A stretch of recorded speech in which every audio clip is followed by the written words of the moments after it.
Yes, hi, Gray. Well, thank you very much for agreeing to host us today. And thank you very much, our panelists, for being here, Wes and Mike and Christina. Looking really forward to our conversation.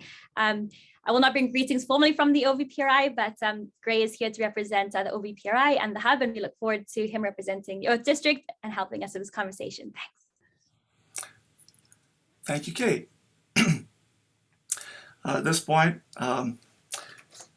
in terms of greetings from the Environmental and Related Technologies Hub, also known as the EaRTH District, consortium of 5 academic institutions that span the Eastern GTA, all right, including Scarborough, Durham Region, Peterborough, namely Centennial College, University of Toronto Scarborough, Ontario Tech University, Durham College, and Trent University. EaRTH District will strengthen and enhance the region's clean technology, and through research, academic programming, and commercialization of advanced technology, bring new opportunities to bear. We'd like now to take a moment to introduce our panelists, have them introduce themselves, and the foundation or firm that they represent today. So let's start with Christina of Dover. So Krasina, just bring you up onto stage here. And yes, please introduce yourself. Thanks. Thank you, Gray. Hello, everyone. Morning, evening, afternoon, wherever you are. Thank you very much for having me. As already mentioned, I am one of the founders of DOVU. I'm based in the UK.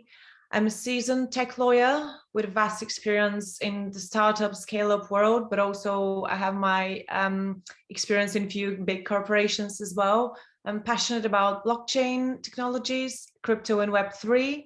And I'm also a very proud granddaughter to my grandparents who used to farm their lands in Bulgaria for many years. And I used to help them when I was younger. DOVU is a carbon offset protocol.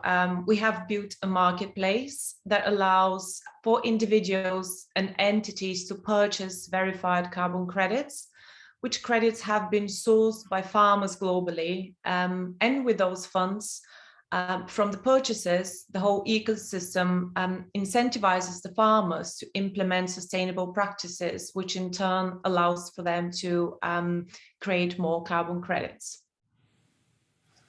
Right? Nice. Thank you very much, Christina. Now let's turn to Mike from Contango Digital Assets. Mike, just going to bring you up in terms of things here. So. Thanks, Gray. And then also, thanks to everybody for putting this together, and thanks for the invite. I'm really excited for the conversation. Personal background, I got into crypto in 2016, started pretty much just as a trader of liquid tokens. Later on, got into investing in private allocations. Cut my teeth working for a digital asset brokerage in Canada called Sat Street, helping institutions, get access to Bitcoin and other cryptocurrencies. Later on, left that to start a crypto media company called Crypto Weekly, which is still up and running today, but more on the passive side from my side. And today run Contango Digital Assets with a co-founder and a team of 11 people. Contango is focused on Web3 investments, looking to invest in infrastructure and kind of great founders that are building the internet of the future. And so we're looking for the applications and for the protocols that are going to bring the next million or billion people into crypto. And given the sharp growth trajectory of our industry, I think the conversation that we're having today around carbon offsets and around the green energy surrounding cryptocurrencies is imperative. So really excited for the conversation. Thanks for having me, and looking forward to getting started. Thank you, Mike. It's wonderful to have a Toronto-based VC interested in early-stage crypto projects here. And also turning to Wes from the HBAR Foundation, formerly helping lead business development for the Hedera hash graph. So just a second for me bringing you up onto stage here as well. And there you go, Wes. Thanks again, Gray, and I appreciate everyone being here, and thank you all for having me. As Gray said, I'm Wes Geisenberger. I'm the VP of Sustainability and ESG for the HBAR Foundation. And what the HBAR Foundation is an ecosystem development fund focused on a few key areas for the benefit of the Hedera network. And one of those key areas is sustainability. And we have this fund called the Sustainable Impact Fund, which I help lead, where we're investing over $100 million this year into projects all throughout the Web3 ecosystem, focusing on environmental outcomes. And what we're trying to do is not just create things like carbon offsets with this funding, but invest in projects like DOVU, who are creating outcomes, not just in the environmental space, but also in the social space, providing equity for folks like farmers to be able to have access to liquidity, things of that nature. And on the flip side, we're also looking at things like measuring emissions, or in related spaces, facilitating trading of things like water, tokenized assets that can be more auditable, and we're investing in open source infrastructure to do so. We're really excited about this space. We see it as naturally an area that's benefited by emerging technologies like DLTs or blockchains, where we can use them as a tool for better auditability, better transparency, and facilitate better monetization and equitable outcomes for the participants involved. Nice, thank you very much. Now that we've introduced ourselves, let's move on to, and Mike, I think this first question is going to be with you. So let's bring you up onto stage as well. Oh, sorry. I'm being reminded. I omitted to have a land statement here as part of what we were saying. So before we go further, we wish to acknowledge the land on which the University of Toronto operates. For thousands of years, it has been the traditional land of the Huron-Wendat, the Seneca, and the Mississaugas of the Credit. Today, this meeting place is still the home to many Indigenous people from across Turtle Island, and we are grateful to have the opportunity to work on this land. Thank you, and thanks for the reminder on that. So just to, okay, here we go, we're back. So we're just gonna add Mike up onto the, with us here. So as we turn to part one of our panel, addressing the stigma about public DLT blockchain carbon footprints. DLT, for those that don't know, stands for Digital Ledger Technology. So Mike, are some blockchain networks less carbon or energy intensive than others? And your thoughts on that? Yeah, I mean, so definitely there is a difference between blockchain networks and kind of the energy consumption that they produce. I would say, there's two major categories of consensus mechanism for blockchains. Those being proof of work, which is like Bitcoin and kind of Ethereum 1.0, and proof of stake, which a lot of the newer blockchains are kind of based on. And proof of stake is actually a lot less, uses a lot less energy than proof of work. And so I guess for the focus of this initial part of the conversation, we can talk about proof of work, because it's really Bitcoin that gets the brunt of the heat around, sustainability and energy consumption. And so, with proof of work, really energy is the input that is needed to secure the blockchain. And so when we talk about the energy consumption of Bitcoin, I think it's also really important to notice, what that energy consumption is doing. And that's securing a monetary network that is truly global and decentralized and peer-to-peer. And, that's really a big accomplishment.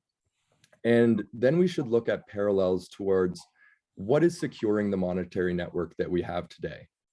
And the monetary network, the global standard today is dollars, right? And so what is securing the dollar in terms of, making it the hegemonic currency of the world? And that would be the military industrial complex. And so when we look at the energy consumption of Bitcoin versus the energy consumption of the military industrial complex, we can see that Bitcoin is actually, in some ways a lot better than the energy output of the military industrial complex. And actually some quotes have it at only 2% of the energy output. And so I think we can't have the conversation around sustainable energy or the energy inputs of a blockchain without first understanding, what those energy inputs are going towards, and what are they helping to, what problem are they helping to solve for? And I would argue that, Bitcoin is actually one of the most efficient monetary networks on Earth. And, the reason for that is the proof of work, consensus algorithm. And we can talk about, the types of energy consumption too, right? Like, is it fossil fuel energy, or is it clean energy that's going into Bitcoin?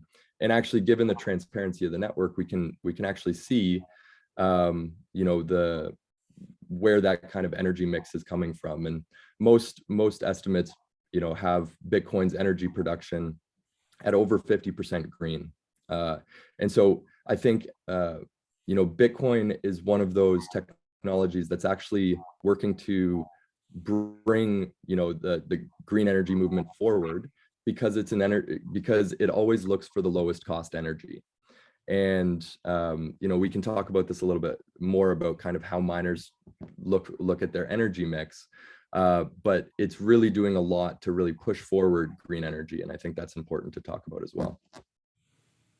Oh, thank you, Mike. Inputs and where they're going. Yeah, that's great. Thank you, Mike.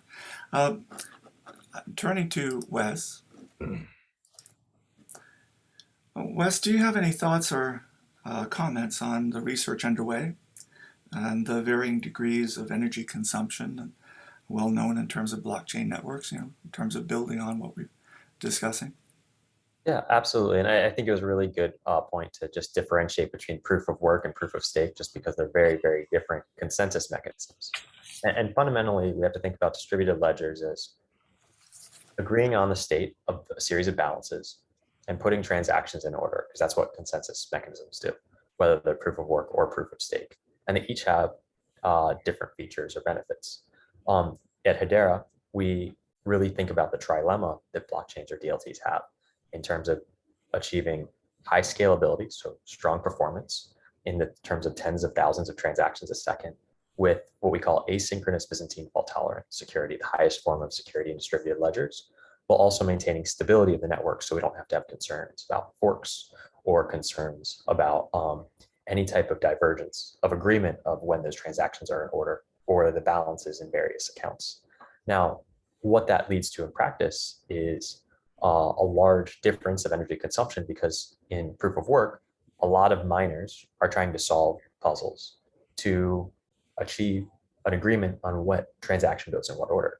And in Hedera and other proof of stake networks, there's a variety of ways, but in Hedera's way, it's gossip about gossip with virtual voting. It's a consensus mechanism, which achieves that degree of security to have transactions be final, put them in the right order, and achieve that balance. And what that leads to from an energy consumption perspective, since computers are not trying to solve complex math puzzles and have tens of thousands of computers incented to do so, is it's a very low kilowatt hour consumption. And we see this in a lot of proof of stake networks, but Hedera actually, per a study by UCL or University College of London, came out as the lowest when it was compared against Polkadot, Tezos, Algorand, Cardano, even the Visa network as a kind of a constant, if you will.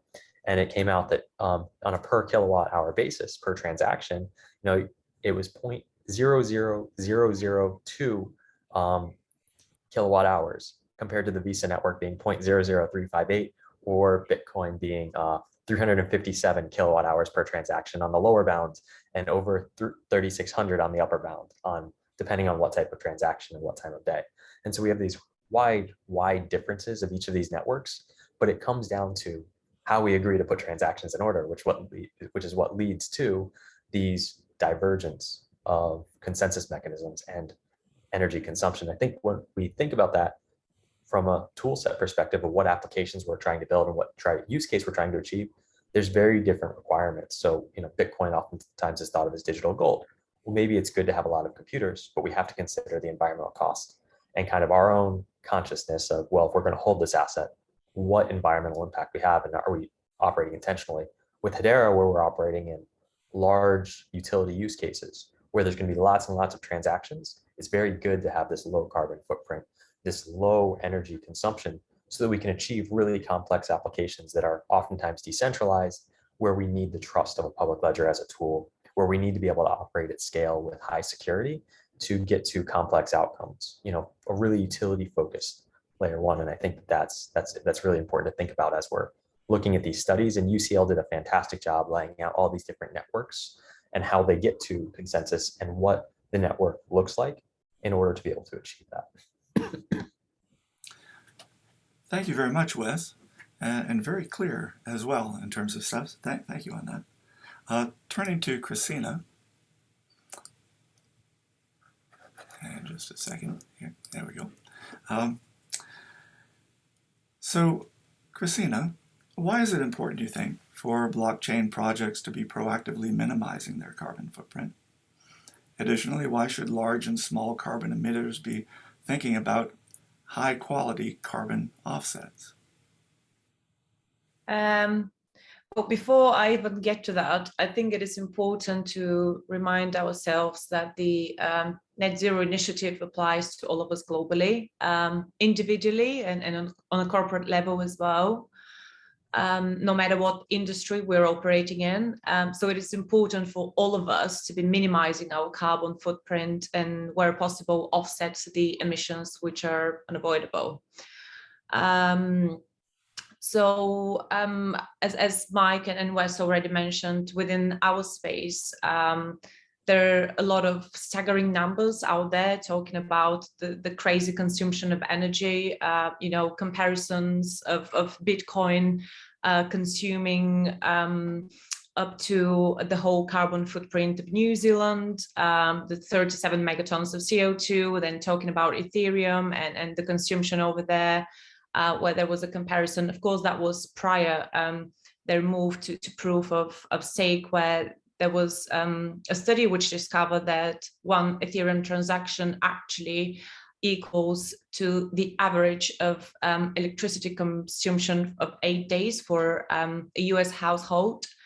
And on top of that, we know that within the NFT space, which is booming nowadays, most of the digital assets created there are created on the Ethereum network, although we're seeing more and more created on less power consuming protocols.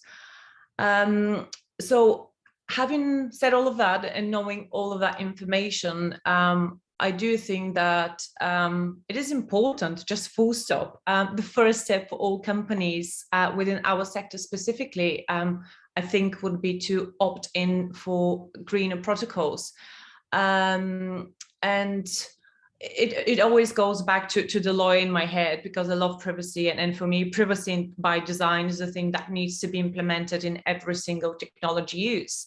So I apply the same logic to, why don't we apply the net zero initiative by design principle when we're building any product protocol within the blockchain space?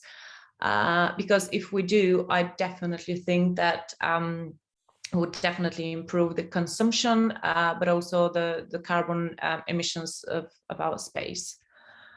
And to the latter point, to the second question, I think before we even again get to the whys, I think we need to agree on to what do we mean by high quality carbon offsets, because in the short space of time for the past few years that I've interacted with various stakeholders within the space, and by the space I mean the blockchain space, but also the sustainability space, I've seen so many different definitions as to what high quality carbon is. We at DOVU see it as, and it's usually, to be fair, referred to that level of confidence one can have that the use of that credit will fulfill the basic principle, and that quality has two main components. The first and foremost, a quality offset credit must represent at least 1 metric ton of additional permanent and unclaimed CO2 emission reduction. And secondly, the quality offset credit should come from activities that have not significantly contributed to social or environmental harms. So to qualify as a genuine carbon offset, we would, and to think about a high quality offset, we would always look into something called additionality. And we look into the additionality within our marketplace and the carbon offsets being available there, and to ensure that the additionality is in place. I think on that basis, and again, thinking with the net zero initiative by design, it's almost a no-brainer, and it's self-explanatory as to why carbon emitters should be looking into the high-quality carbon credits, which inevitably have a better impact on our planet. And thanks very much, Krasina. And particularly on the last note, yeah, that's you're giving us a lot to think about on this. Turning to Mike on a question here. Do investors care, you think, about the footprint and about environmental social governance in terms of a philosophy for blockchain networks? Also, second part to that, do you think it varies in terms of where in the world you're from, what country, in terms of how those investors might be involved, and where do you think Canada kind of fits with this when it comes to institutional and retail investors? Yeah, I think that's a really good question. I mean, so the short answer is it depends, right? It depends on your investment thesis. It depends on your mandate as a fund or whatnot. I would say definitely it is. It's something that's on the forefront of our minds as investors. And I think, broadly speaking, North American investors tend to be, some might say more environmentally conscious than some, Asian regions. But I would also say it very much depends on the investor themselves, what their mandate is, right? So it is definitely something that, needs to be part of your due diligence process.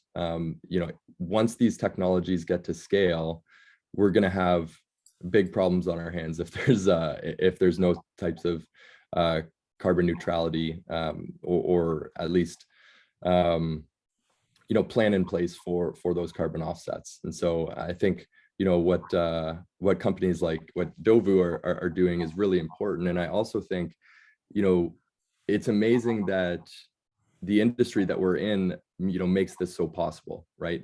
Having the ability to transfer these credits across borders and at the speed of the internet is incredibly impactful. And it also just births an entire new industry and use case for these carbon credits. So I totally commend what DOVU is doing and kind of the mission that you guys are taking on. It is definitely something that needs to be at the forefront of investors' mindset. Now, that could also differ between institutional investors and retail investors, right? If you're a publicly traded company, or if you have large LPs that have environmental or ESG mandates, that will affect your investment decisions as well.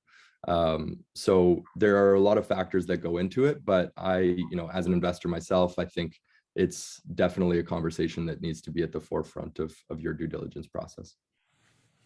And Canadian investors, where do we stack, you think?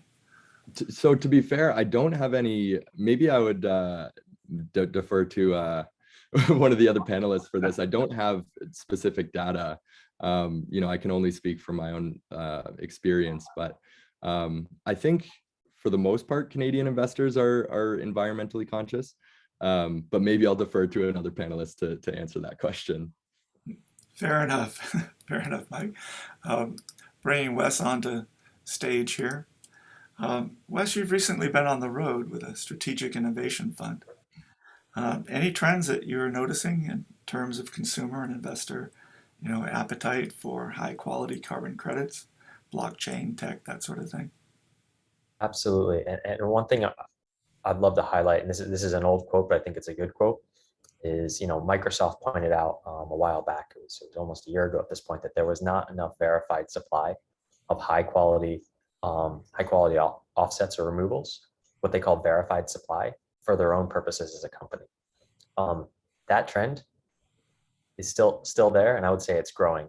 Companies are now more and more realizing that they need to better understand these types of assets. They need to think about environmental accounting or ESG accounting more like they think about their own finances for publicly reported companies.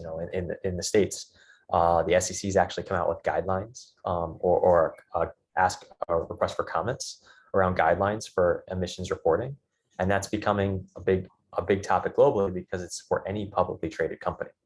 And so we've seen this have ripple effects around the globe, and so we're going on the road, as you said. We're seeing folks reacting to that in a very interesting manner. Before, even looking 2-3 years ago, folks were saying, we do care about our ESG goals. We want to show what we're doing, but there wasn't the stringency and the interest in the granular information behind that, both for offsets as well as emissions accounting. And so what we're seeing folks invest in, actually from a corporate perspective, is they're investing in systems that look at the veracity of information, even in their own supply chains, to actually account for emissions. They want to know it for scope 1, 2, and 3 emissions, exactly where they're coming from, what countries they're happening in, exactly how they're happening, so that they can better understand their footprint, and not just from an environmental perspective, but also from a social and equitable perspective for how they're interacting with their supply chains. On the flip side of that, once they have that information, they're also saying, well, how do I offset that with credible offsets? How do I engage with someone like DOVU? How do I understand the audit trails behind some of the assets they're creating? And can I verify them? Can I prove to someone, when I say transparently I'm selling a carbon neutral product, that this is happening, that I'm not just buying something with a sticker on it that is, a company's taking an estimate and saying, I think we did this right. I think we accounted for this right, because folks aren't necessarily always holding them accountable if you go back 2 or 3 years. And now what we're seeing is companies investing in that. And what we're actually seeing from the VC community and the impact community is they're investing in projects that are going in this direction of high veracity information, where they know the process or the methodology that's from these voluntary carbon markets or traditional compliance markets. They know the roles who fulfill responsibilities within that methodology, the actors who fulfill those roles, their identities, and the data that they produce. They want to see that level of information. And as part of that, they want to know it for emissions accounting and offsets, so they can better rationalize their impact on the world when they're deploying capital to go get credits, or in their own environmental footprint from their accounting internal. Thanks, Wes. That was also an incredibly great segue in terms of Krasina and some of the, just saying, how can people get involved in DOVU? How can they have confidence in that? Do you have additional thoughts about, maybe from a European perspective, regions where you have active farmer participation and how this is being picked up, and if you want to build on what Wes was just talking about? Thanks. Yeah, sure.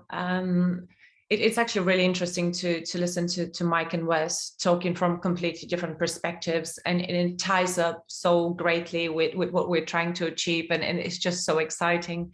I think Europe is a bit of a different one, but at the same time is the same one, because that most of the legislation coming around the various ESG initiatives is being very stringent and followed by a lot of countries within the EU. So from pure corporate need of that green accounting that Wes was talking about, a lot of the businesses need that, and they're imposed to have that. But then at the same time, on the investor side of things, from what we've seen so far, is that more and more investors are actually interested into the space and understanding the importance as to what is currently built and the foundations being created for the future to come. In terms of, I guess, our solution and how is that fitting in within that puzzle, Wes was talking about the level of detail that companies are interested in. And when we started to build our platform, we focused exactly on that. We wanted to ensure that when someone comes to our marketplace and decides to purchase a verified carbon, they would have all the necessary details in front of them to make that informed decision as to, do I want to contribute to this project? So we built something called an audit trail, where you would, as a buyer, are able to see every single step taken within the process of onboarding that carbon on the platform. But also you can go back in history and check that in a few years' time, should you wish to do that. Everything is happening, as Mike said, with the speed of the internet, because we do use Hedera Hashgraph, and it's just great. But also, I think the impact on the farmer side of things, it's just immense, because it's just an interesting when you have those conversations with the farmers, and actually speaking with farmers in different jurisdictions.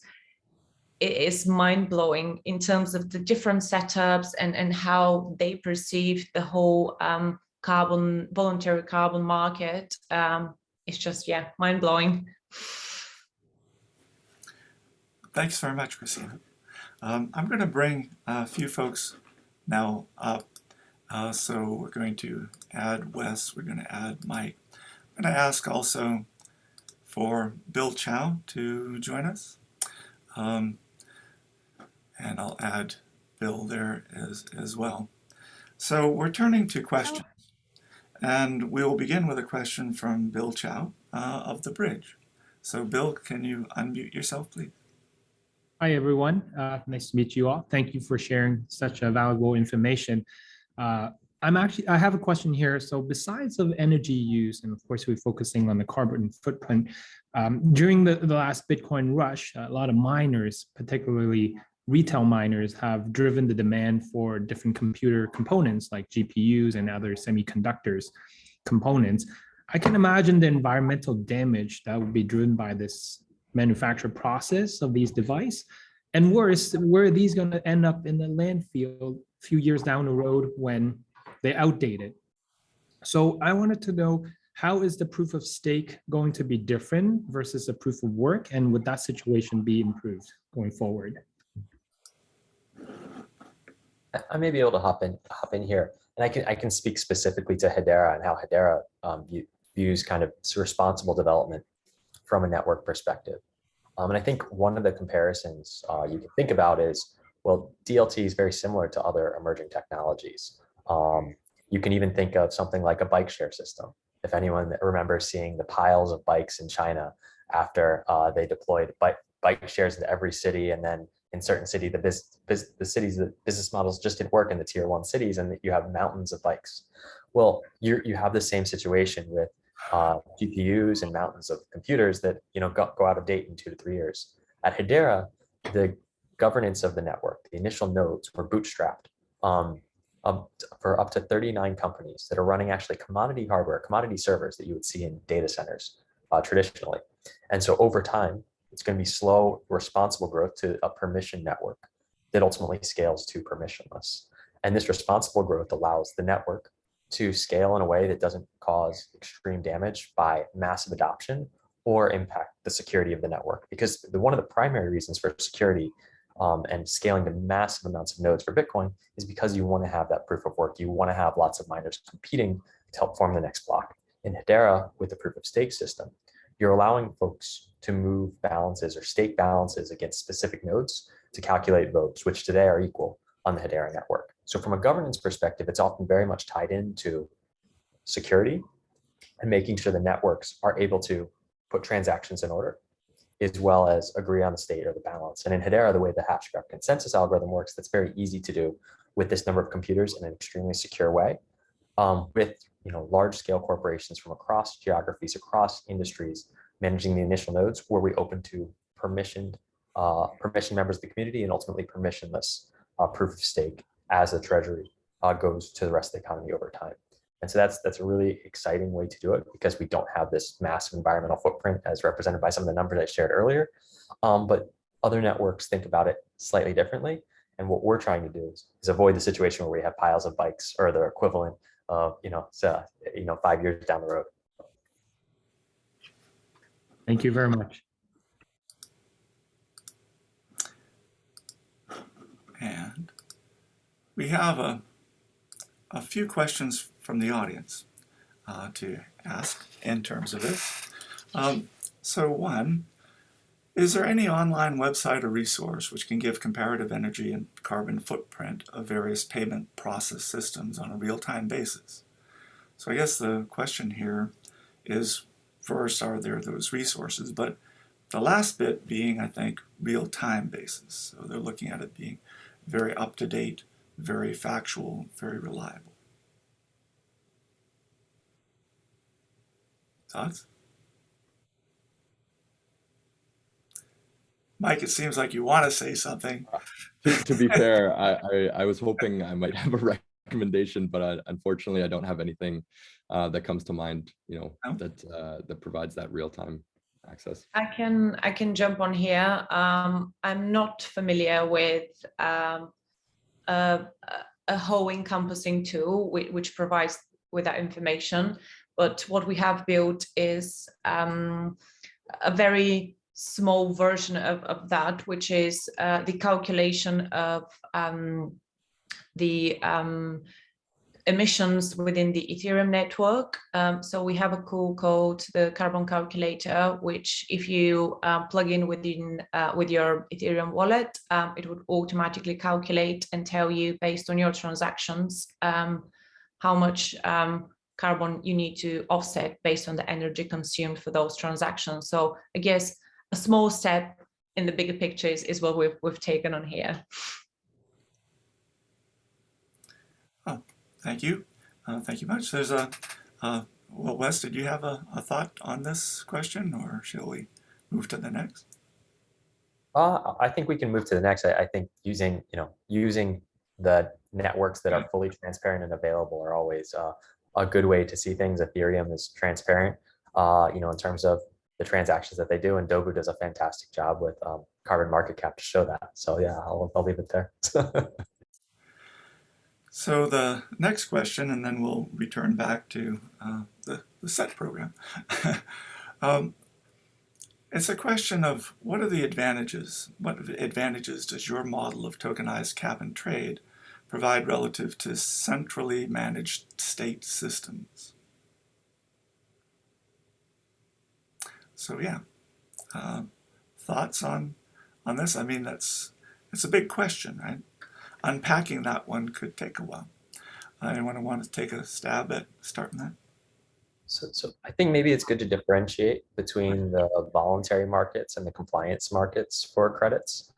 So cap and trade, comes out of different international regulatory frameworks and proposals, and then ultimately the implementation of those at a national or local level, depending on certain states. States have taken that approach. The voluntary markets are, oftentimes where we see a lot of activity, specifically in the blockchain or DLT ecosystem, where you want to be able to get credit for capturing or sequestering carbon or removing carbon. And many of the emerging technologies, such as direct air capture or soil-based sequestration, have seen rapid growth in these voluntary markets, because most of the times governments don't necessarily account for emissions being captured with emerging technology, not in the sense of blockchain or DLT, but actually sequestration-based technology built on physical processes. And so in the voluntary markets, oftentimes these methodologies of capturing, defining the roles and the methods for capture, improving the quantitative outcome of that, they're defined there and brought into compliance systems when it's actually proven, to a higher degree of veracity. But at the same time, cap and trade also allows for the permissions or trading of the credits, the ability to emit. And that's something that's a little different than what happens in the voluntary markets, which are mostly focused on the capture of greenhouse gas emissions and then using it to offset for, say, corporate emissions, especially in areas where it's not tightly regulated. So the United States, for example, doesn't have across the entire country level, doesn't have an ability to say, hey, every company is only allowed to emit so much in their sector. And so what companies do is they voluntarily agree to neutrality goals. And they say, okay, I'm accounting for these emissions, I'm going to publicly disclose them, and then I'm going to offset them. The voluntary market is where they get the credits to offset them.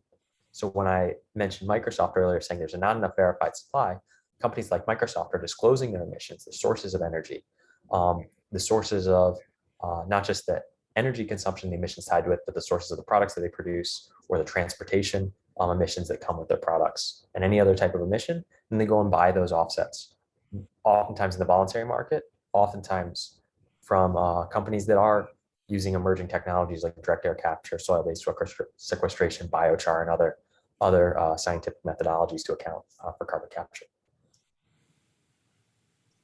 Nice. Thank you. Krasina, any thoughts?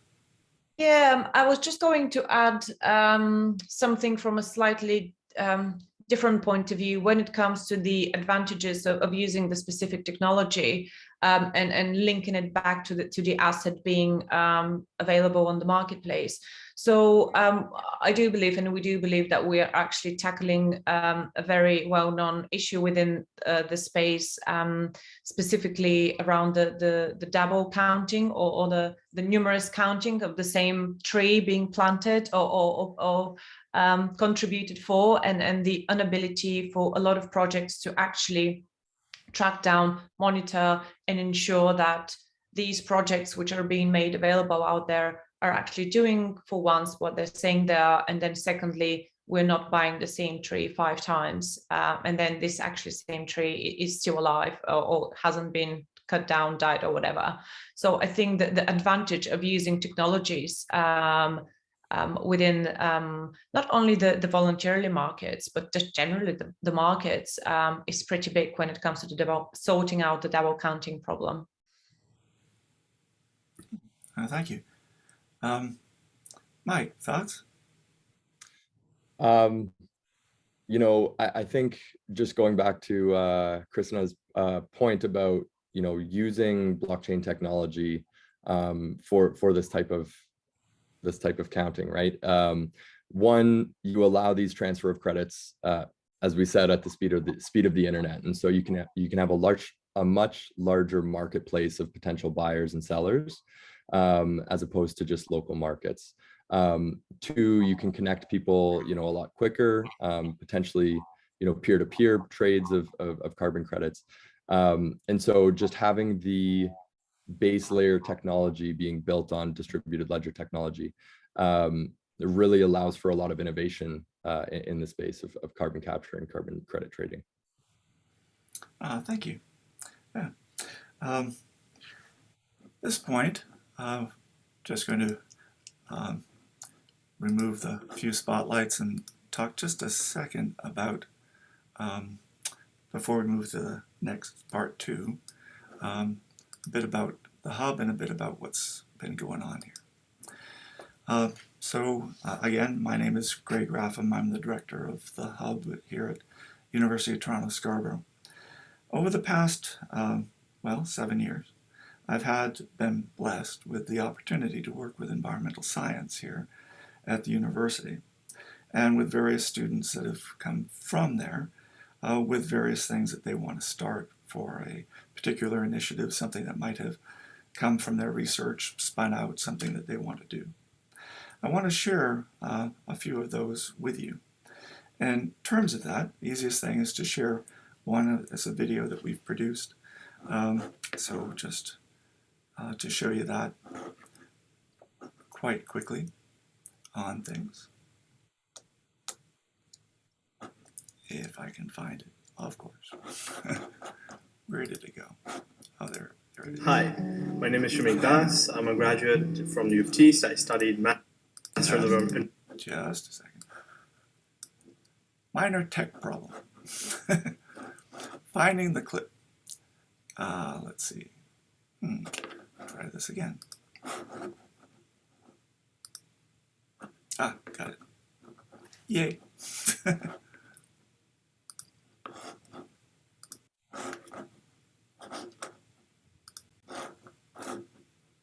Hi, my name is Shumik Das. I'm a graduate from the U of T. I studied Master's of Environmental Sciences here. My product is FOVIO, which is a backpack company, and it has the ability to sanitize your items on the go at the touch of a button using UV technology.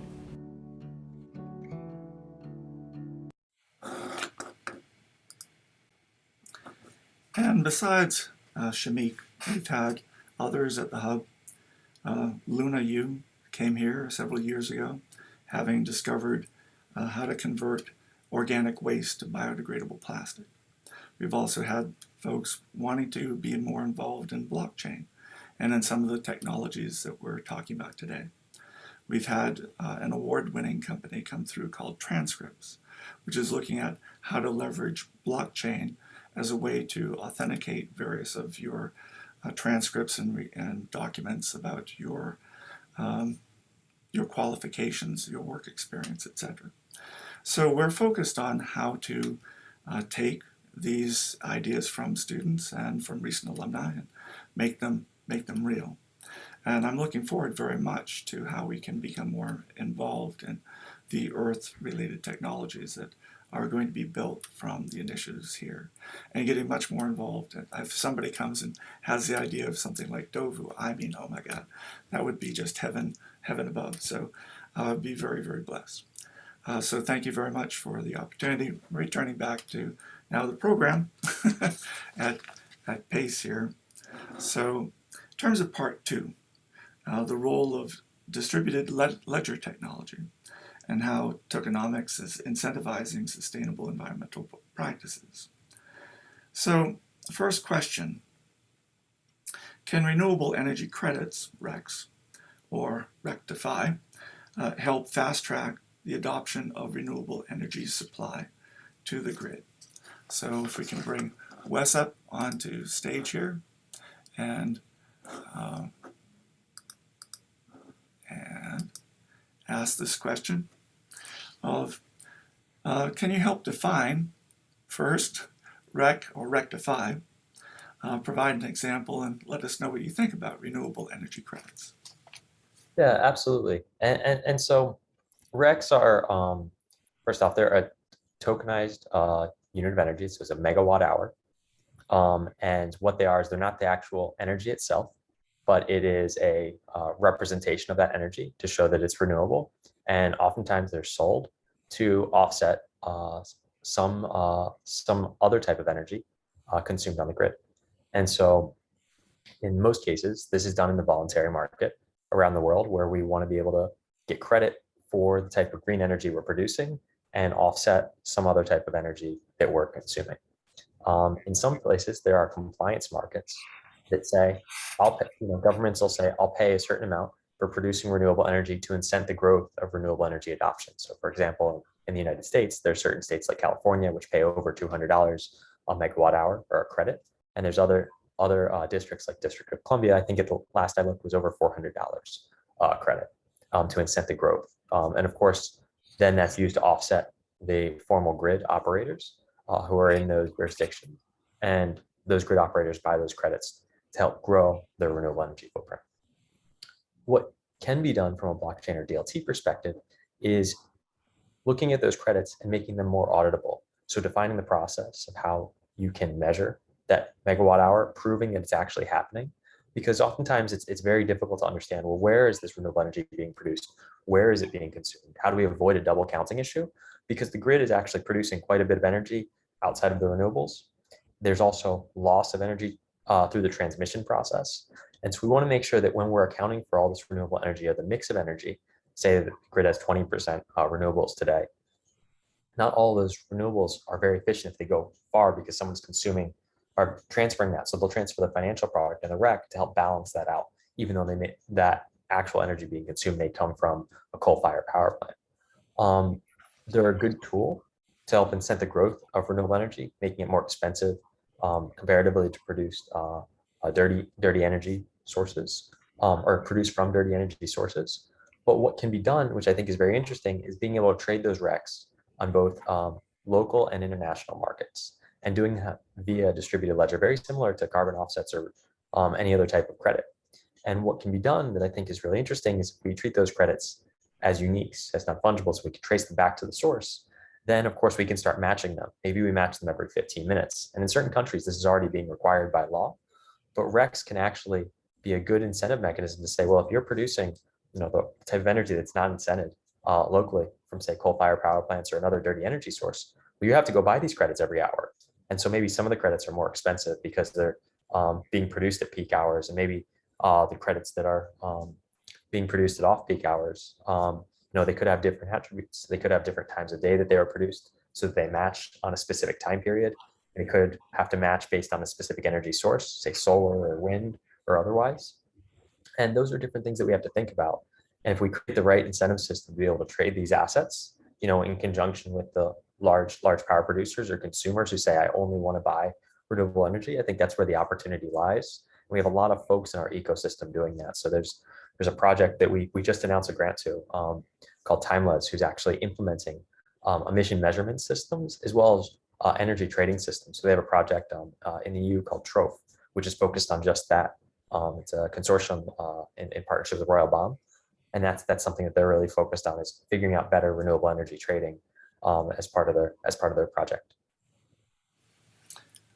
Thank you very much, Wes. Krasina, can you kind of expand on DOVU's carbon marketplace, how it works, and how it can form a novel revenue generation for farmers, and how that can be maybe rewarded for implementing regenerative agriculture and other farming practices? I mean, in terms of moving things forward, new agenda, that sort of thing. Yeah, absolutely, with the most pleasure. As I've mentioned earlier, talking to farmers globally has literally blown my head and my mind, because it is fascinating to see how different countries and different farmers take up on those initiatives in different ways. Generally, farmers don't live online, and the communication with farmers is slightly different than the communication that we're used to nowadays. And it's almost really easy to explain to them why the carbon credit is a great revenue generating source for them. If you break it down, for them, it's just an additional crop. If you treat the carbon credit as a crop, then it's fairly simple. If you follow certain rules and then you end up with X amount of credits, then you can sell those credits, and this is your additional stream of revenue. And I'm going to come on to that in a bit. Going back onto how the actual platform works, as I mentioned earlier, we have the audit trail. We have a very robust onboarding process where we partner with third parties which verify and do the carbon counting for the farmers. So we don't do it internally. We ensure that it is done by separate parties. Then we verify that these farmers are actually the owners of their lands as well. That's all been recorded within the audit trail. And once the carbon counting has been concluded, then we enter into the next stage where we have various conversations with those farmers around, great, yes, you have X amount of carbon credits and you'll be able to sell these on the marketplace, but also what are the next steps that you would take in order for you to either improve your farming practices, because some of these farmers need that, or can you keep up with the way that you've been farming your crops so far? Because surprisingly, there are quite a few farms out there which are already have implemented regenerative agriculture within their practices, have renewable energies in place. They use no-till methodologies when it comes to the farming, the crops and so on. So it's really fascinating to see the vast differences between the farmers globally. We do put those maintenance and management plans in place with the farmers to ensure that this is not a one-off sort of deal where they would sell their carbon credits in 1 year and that would be it, which in effect would be devastating for the market. But thinking about the end goal, actually improving the soil, sequestering the carbon, having a better impact on the planet, we need a longer term that needs to be monitored, and a longer term where those practices needs to be implemented. And in all honesty, when you break it down to the farmers, they totally get it. They absolutely love it as well. And I think for me personally, the most heartwarming moment so far within our marketplace was when we've sold the credits for a very cute couple here in Bulgaria, and they had a very small piece of land. So the amount that they've received for their credits wasn't a massive amount. But when we've sent them the money and then I had a follow-up conversation with them, bless their hearts, they were crying and they were so happy that they've received the funds which would help them to take out all the old bushes and then replant with new bushes, which is actually something that they needed to do for their farm in order for them to improve their practices.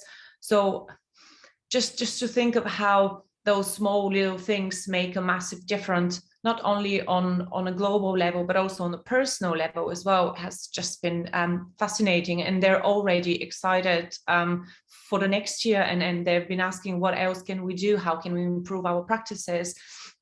And it's not and it's not just about the money. It's actually about how can we do better, which would then end up to having better air and more carbon being sequestered in the soil, which is, I think, the most rewarding piece out of everything that we do.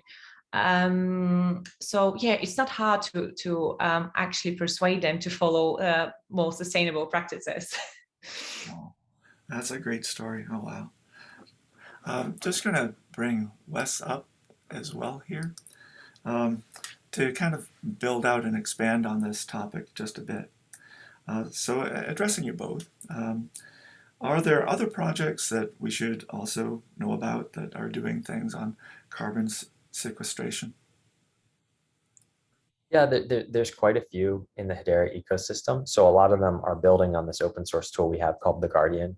I'll be completely transparent because it's a public ledger. We don't know everyone that's building. We see a lot of folks coming into the space that we didn't know existed yesterday. That happens every week. So on top of working with folks like Krasina and the DOVU team, we're working with folks around the world. So I mentioned Timeless earlier, and they have a few different customers that they've talked publicly about, like Yuan, like Trofe, like the government of Queensland, doing various things from managing emissions, or accounting for emissions, as well as creating different types of credits. We also have different folks who are building open source infrastructure and then taking that and building on it around the world. And so we have folks, and I can't go into too much detail with names, but doing things like verified emission reductions in Africa. We have multiple projects like that, things like Cookstove, where they're generating tens of thousands of credits, where folks are saying, well, if I can add an IoT sensor to a cookstove and I can pull data from that cookstove and I can actually prove it's being used and deployed to, instead of burning wood, which is heavily chemically induced, then we can use a methodology that's actually been vetted by some of these registries and prove that that's happening. We have other folks who are taking farming practices in Eastern Africa, and they're actually improving the farming practices by removing farm waste from the sides of fields and stopping methane leakage. And they're actually proving that on Ledger. Those are the different types of projects that we see. Just in the verified emission reduction space, we see REC-based projects, soil-based sequestration projects, and they're happening all around the world. This is something that we're super excited about. We actually have been talking to some folks in Canada as well, or in the oil and gas space, and they say, well, we really don't want to see emissions happen at the same rate that they are. And we want to improve the granularity of the accounting. And we want to go offset with equally granular carbon offsets. We see the same thing in Texas in the oil industry, where they say, we want to also mitigate based on a baseline of emissions and reduce those emissions. So we see projects all over the board, but they're all focused on this granularity of accounting. And I think that that's important because it gives us the transparency to say, this is in fact a problem. We can quantify this problem.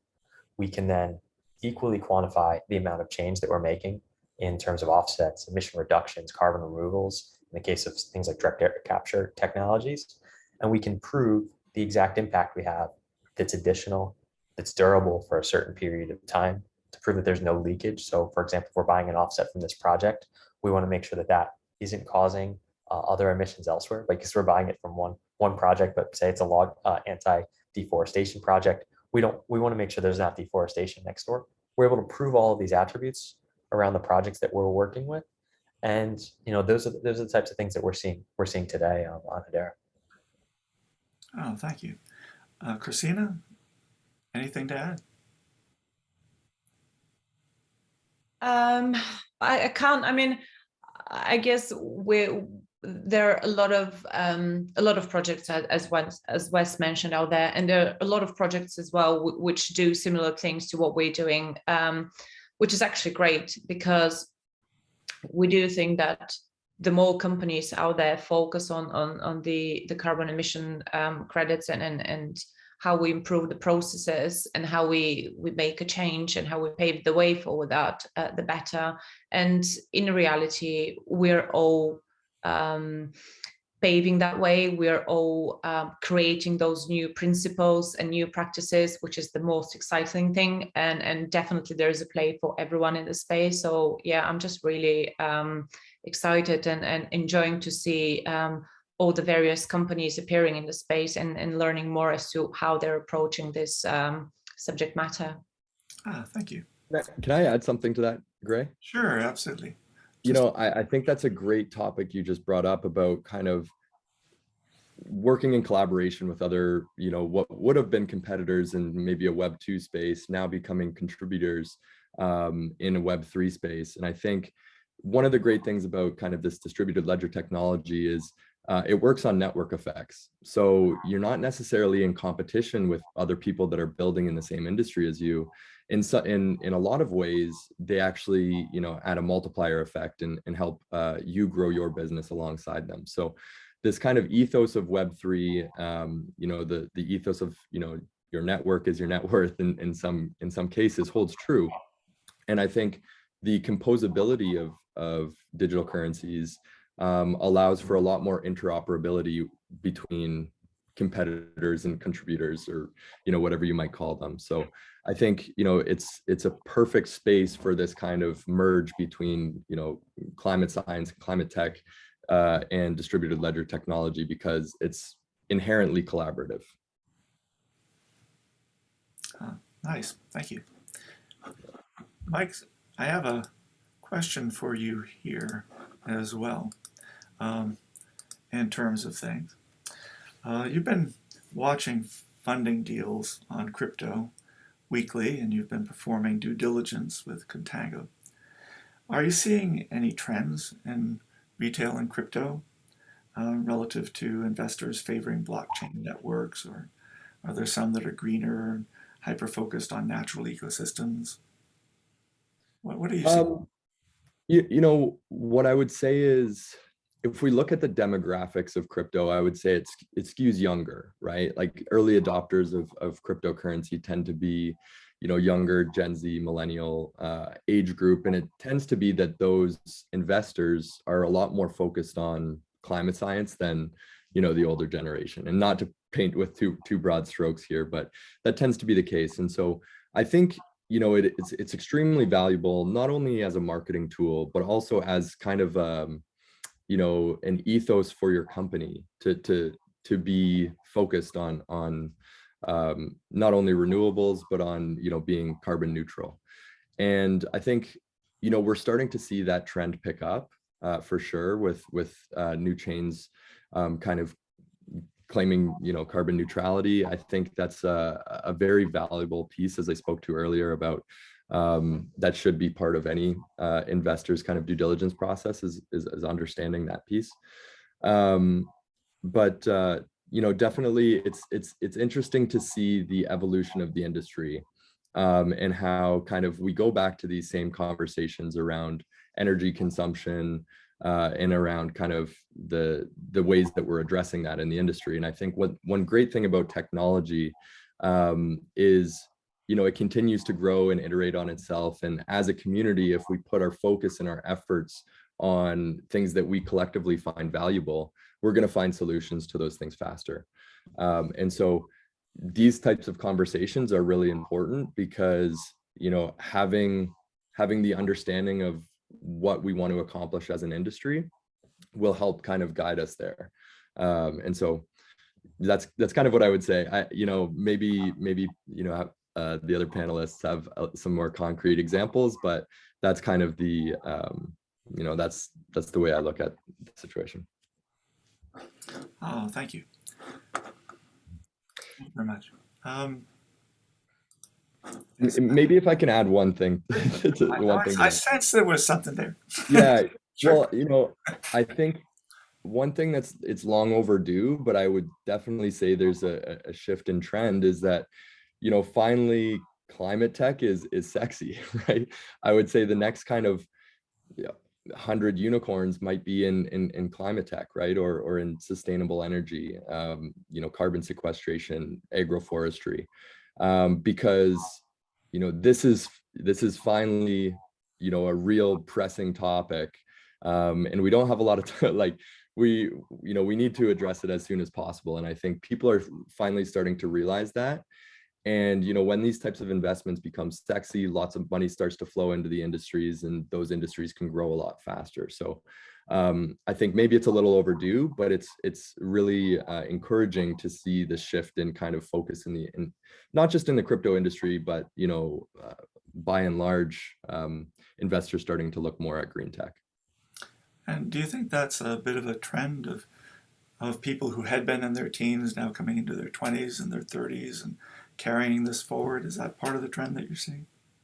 Yeah, definitely, right? I mean, younger demographics, as I said, tend to be more climate focused because they have a bigger stake in the game, right? They're the ones that have to live with the future that we leave to them. So I think as those younger investors, come of age and start to have a little bit more capital and start to be, more in control of where they deploy that capital, I think we're really going to start to see, kind of a hockey stick growth in these types of innovations. Match that with, as we said, this technology piece, this revolution in, distributed technology. I think it's the perfect catalyst for, a major paradigm shift in the way that we look at climate science. Thank you, Mike. Stay right where you are, where I bring everybody else up. And we're going to, if you don't mind, turn to some of the questions that are in the Q&A that have been here kind of in the past little while. So, relative to things, we have one which is, hi, I'm a librarian at U of T. Our students are often wondering where to get started on learning about these particular topics. What would you say are your go-to resources to recommend to students to get the foundational learning required? And thanks for the discussion so far. So what's been added to the comment? So what do you think? What are some of the go-to resources for that? Maybe I can share a couple shameless personal plugs here. Go for it. So Crypto Weekly is essentially a news platform for everything, everything that's going on in the crypto space. And, what we try and do is offer a non-biased approach to just educating investors, consumers, retail on what's going on in the space. And so we have a blog, we have a newsletter that goes out Monday mornings. We have a podcast, a website at cryptoweekly.co. We try and just share some non-biased information.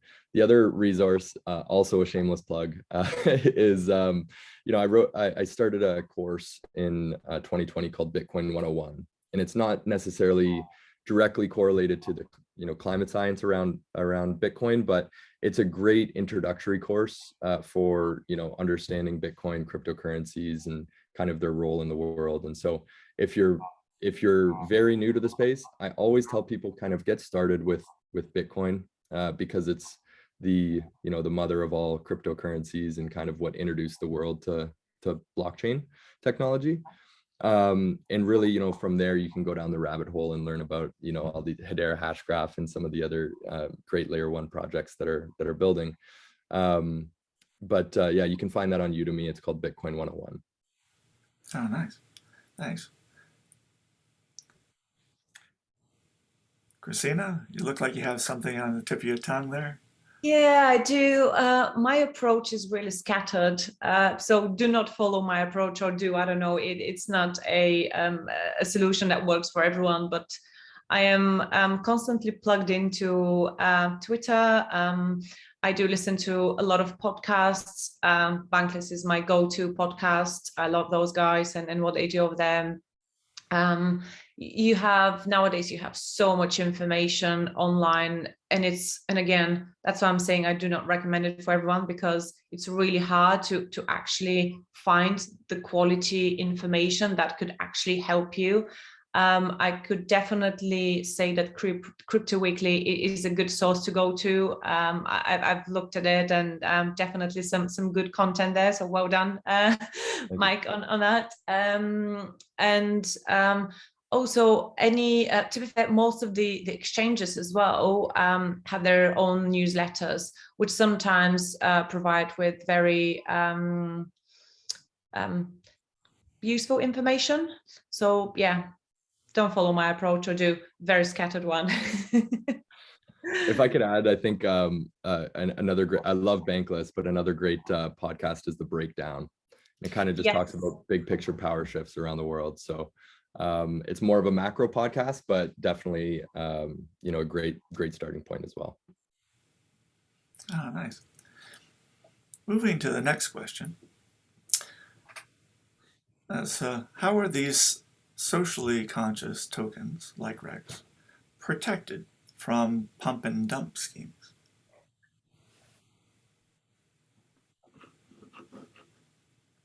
Happy to hop in here, just speak a little bit about that. So there's a couple different types of tokens you may want to think about in the sense of, well, today we talked about carbon offsets, renewable energy credits, or carbon emissions tokens. In that sense, oftentimes today those are used to satisfy a business goal. And so part of that, you're not subject. It could in some degree. You're not subject as much to the fluctuations of the general crypto market, because they're different styles of tokens, oftentimes tied back to assets that are being traded that aren't on a DLT. So there's some type of generally known valuation for a type of credit. Oftentimes, though, from a DLT perspective, because we have better auditability in certain types of credits, and you have to do your own research in terms of what's a good credit versus maybe a credit without any auditability. They're more valuable because we have that data tied to them. And I think with DOVU is a fantastic example. I think the farmers started selling at roughly maybe $20 a credit, and it got all the way up to 35 because the market saw the value of that auditability. Now, that's very different than, say, a fungible token or a coin of a native network like HBAR or the DOVU token or Bitcoin, which oftentimes are relatively well-known tokens, which have a little more stability than, say, an upstart fungible token, which is used for another layer one network. And I think there's a very popular phrase called "do your own research," which is the nicest way to say you have to do a lot of reading and due diligence yourself to understand what value that coin brings to the table, what value that token brings to the table, and how does it fulfill that purpose. Because a carbon offset is oftentimes used to satisfy how you are offsetting a carbon emission. That fungible token for Hedera, the HBAR, which is a native coin to our network, helps give security to our network and is used as a tool to pay for fees, to pay for transactions on the network. There's a lot of other coins out there that have different purposes. And so when you're doing that research, understanding from the project's perspective, third parties' perspective, how it's being used, and then watching the actual on-network transactions and learning how to do that, and emphasis on learning how to better understand yourself is the most important thing. And in Bitcoin context, we hear a lot of folks say, run your own node. Understand how to look at the information yourself is really an important concept, because this entire movement, the Web3 movement, is about self-empowerment to a large degree, and being able to understand that information is important. Maybe I can add something kind of just from an investor point of view, and I can't speak directly to RECs, but crypto economies work in the same way as traditional or real world economies. It's all about supply and demand. And we have the ability with cryptocurrency tokens to build tokenomic designs, right? And so, from an investor perspective, what we look for, especially in this design of the distribution of tokens and kind of the waterfall of liquidity that comes post-launch, is trying to make sure there's not going to be a flood of liquidity at, right at launch, or, in certain intervals right after launch. When you invest in a seed round or a private round, your tokens get distributed over time. So, 1 year, 2 year, 3 year vesting periods. It's a red flag if a project has, a team token, the teammates or the team members, their tokens unlock right away. And so that's a lot of sell pressure that might be added to the market, right? So you want to make sure that when you're looking at tokenomic designs, they don't unlock all at one time. They have these kind of staggered unlocks, or even linear unlock is probably the best. Long-term vesting schedules for team and advisors, because that helps to build credibility for the project that they're going to be in it for the long term and not just looking to dump on retail investors as soon as the token launches. And also looking for real world utility of that token, right? You want to make sure that the token is not just an afterthought to the business, that there's actually a flow of value between users of the platform that is directly correlated to that token. So those are a few things that we look at in terms of like the tokenomic design. You also want to make sure that no kind of one individual player has access to too much of the market cap of the token, because that's a really big risk that they might dump on you at any time, and very hard to predict. So there's a lot that goes into that kind of decision-making process with regards to tokenomics. But the interesting thing is that, that supply demand, or I guess the supply side is really all in our hands now, with the ability of, us as, creators to build our own tokenomics and build our own economies.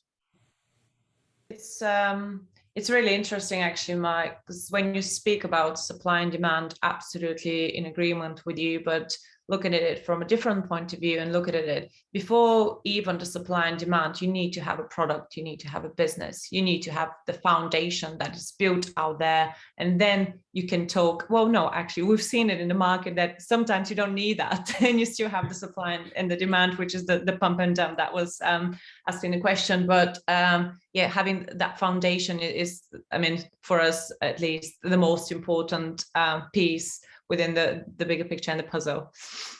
Absolutely. And I would say you're dead on. I think we've had almost a black eye in the industry of with the 2017 history of the ICO boom. And it's actually relatively easy to spin up your own token, right? And you put a white paper together and you can sell a dream pretty easily in this space. But really what you want to see as an investor is an MVP, or a product that's been built already. And the token, in my opinion, should come later, should come after that. But yeah, you're dead on, right? It's whenever there's an industry that's brand new and there's a lot of money to be made, it attracts bad actors, right? And so the age-old saying, do your own research, hits a lot harder in this industry, because if you don't, you could definitely get burned. Yeah, no, I couldn't agree more with you on that one. Yeah. Well, thank you. And it's at this point that I want to thank everyone for being here. My first thank you, of course, is to everyone who's in attendance, everyone who came to listen to really incredible thoughts and sharing today on a most fascinating and important topic. So thank you for being here. Thank you for coming. Thank you for listening to these phenomenal researchers and entrepreneurs and what's happening in terms of this particular space. I want to thank as well the EaRTH district staff who have been behind. They've been adding things in terms of on the chat and on terms of making sure everything's set up, and they did an awful lot of work getting this pulled together, organized, and the rest. So in terms of that specifically, a huge thank out to both Kate Withers-Hess from University of Toronto Scarborough, Christine Morel from Centennial College. And in terms of things, yes, thank you everyone for being here. We do have a survey. So don't everybody just pile off and leave just yet. We do have a survey that we'd like you to fill out. You can find that by, well, just going to the QR code right on screen, and that'll bring you. Or in chat, I believe there's a link that's directly there in terms of that. So Christine has just placed that in chat again as well. Lastly, for those of you who couldn't be with us today, couldn't join us for whatever reason, we look forward to you being able to share a link and being able to view some of this online as a recording that's going to be posted and shared out to the world. So thank you very much. Thank you everyone for being here, and recording goes off at this point. Thank you, everybody. Thank you. All right. So yes, hi, Mike, Christina.